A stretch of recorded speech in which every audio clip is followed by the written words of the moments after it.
ఉండే చిట్టి సింహాల కథ. సింహాల కథ అంటున్నావు అంటే మమ్మల్ని వదిలేసావా? మా గురించి గొప్పగా చెప్పడానికి ఏం లేదా, మా కథలో చెప్పు బాబు. పుట్టుకతో అన్నదమ్ములు కాకపోయినా ముఫాసా, స్కార్ అనే పేరుతో పిలువబడే యువరాజు టాకాల కథ ఇది. హే, నీ పేరేంటి? ముఫాసా. నేనొచ్చేంత వరకు ఆగమన్నానా? వాణ్ణి ఇక్కడెలా వదిలేమంటావమ్మా? నియమాలు ఎవరికైనా ఒకటే టాక.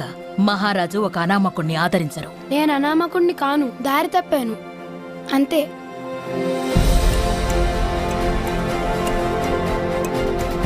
బయట వాడెప్పుడు పగవాడే దూరం పెట్టాలి.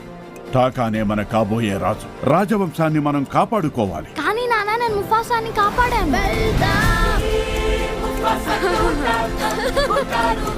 నీకొక రహస్యం చెప్పిన ముఫాసా, నేను కోరుకున్న సోదరుణ్ణే.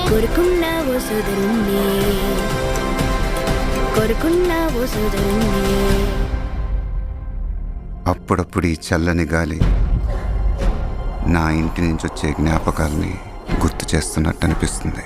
అంతలోనే మాయమవుతుంది. నువ్వు టాకా కలుసున్న చోటే ఇల్లవుతుంది. ఇద్దరూ వెళ్ళండి. జీవన చక్రంలో మీ స్థానాన్ని తెలుసుకోండి. ఆ చక్రం ఇప్పుడు ముక్కలయ్యింది. ఇక ఈ అడవికి ఒకడే రాజు, అది నేనే. ముఫాసా, పారిపో!